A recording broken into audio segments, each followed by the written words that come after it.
So in this video, we're going to talk about the dark side of growing on social media. And I'm sure you've seen the wins, the people blowing up, the crazy engagement, all that kind of stuff. And, landing clients, or, it seems like effortless. But there's a lot of things that people omit from their journey because often they're selling you a dream that they never had or they struggled to get. And I want to talk about the real challenges, the honesty, the frustrations, the setbacks of growing on social media so you know what you're getting yourself into.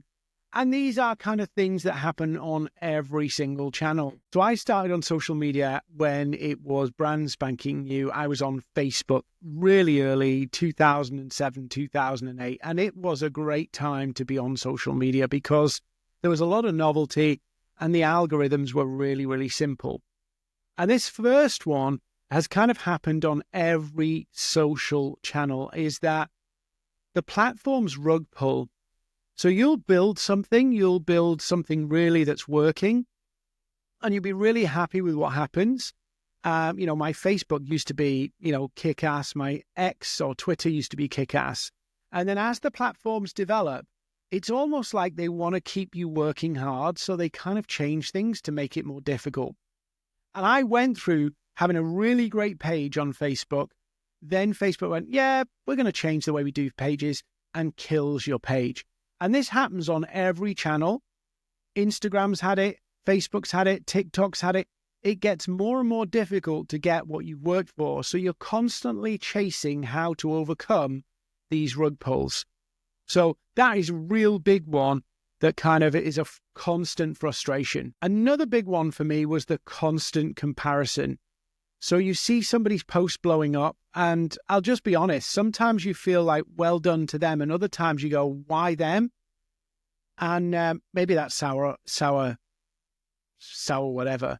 But it was just so frustrating for me that you'd put all this effort in and some things would just blow up and some things just wouldn't.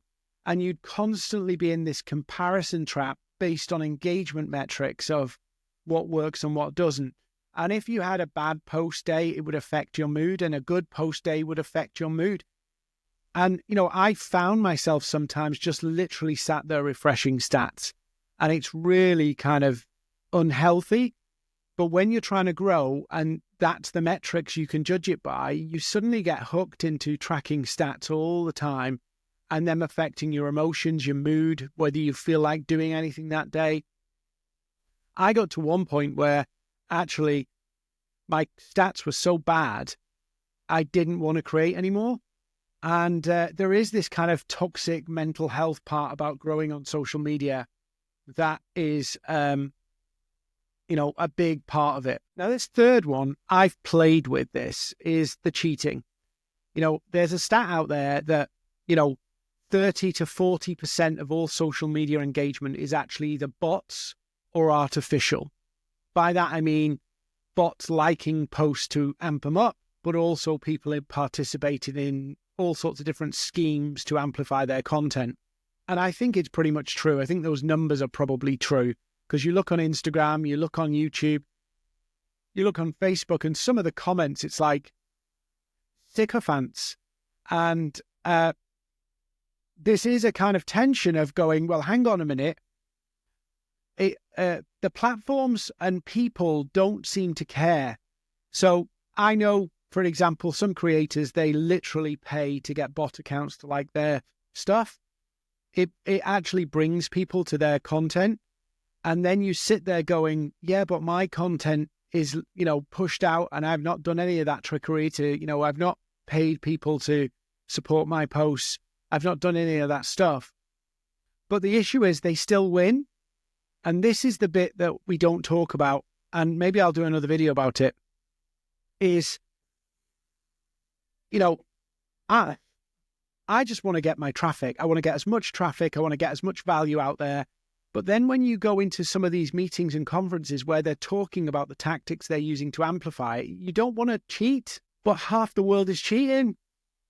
And this is a constant battle of I don't mean just buying followers here. I'm talking about sophisticated ways to amplify reach of content in its first few hours and days of publishing. And I'm not talking about just, paying to boost things. I'm talking about mass coordination. And, I have toyed with it.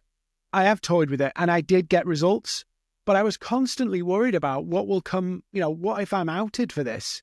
What if this, what if that? But there's other people who don't seem to care. There's people who just keep to push it out and, who cares if 1,000 bots come and deploy, because in one sense, the algorithm fires and actual real people start to see your stuff. So there is this constant kind of, do you dabble with the cheating? Do you not?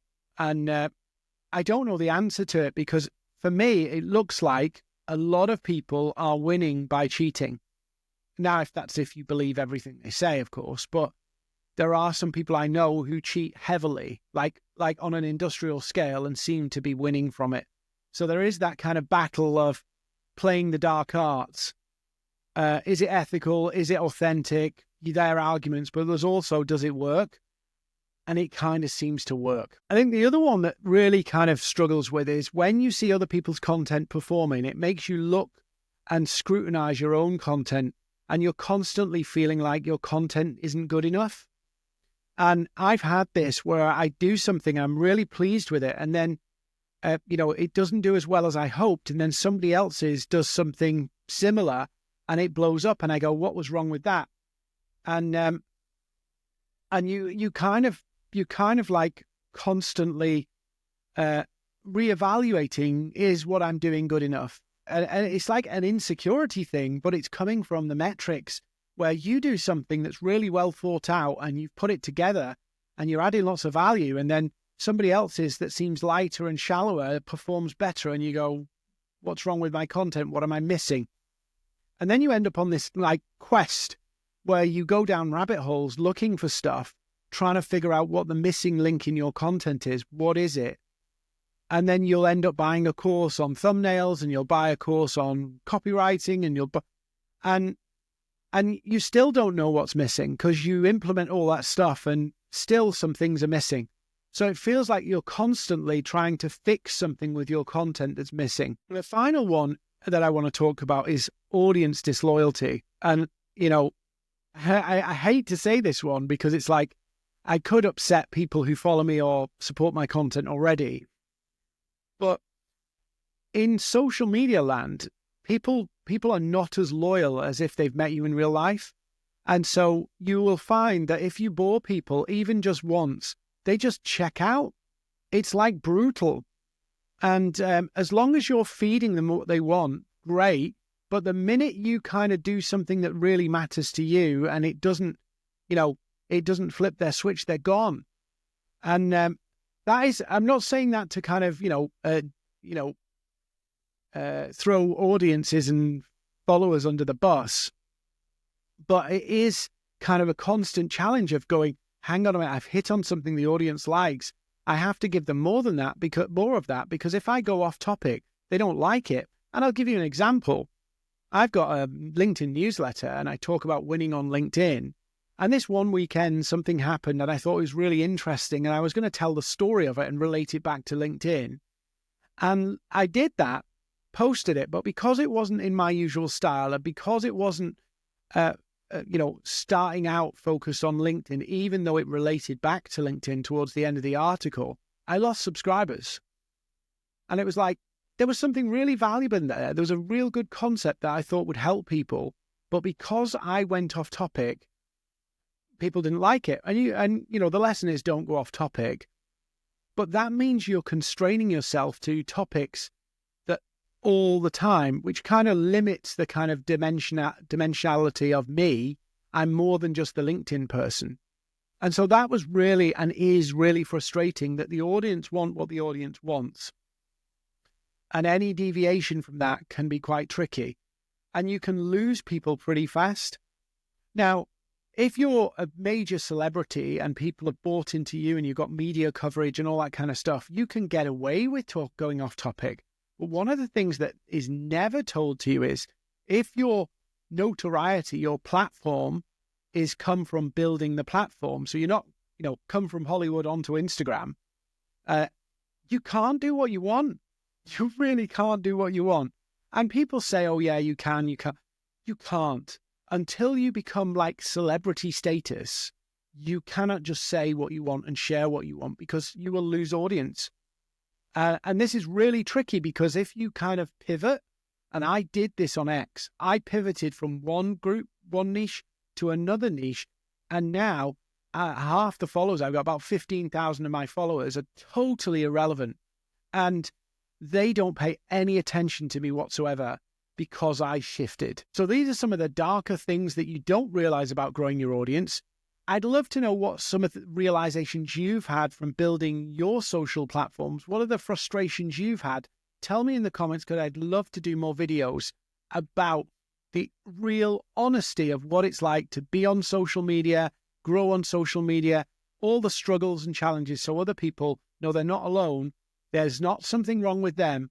This is reality. So thanks for watching, and don't forget to subscribe.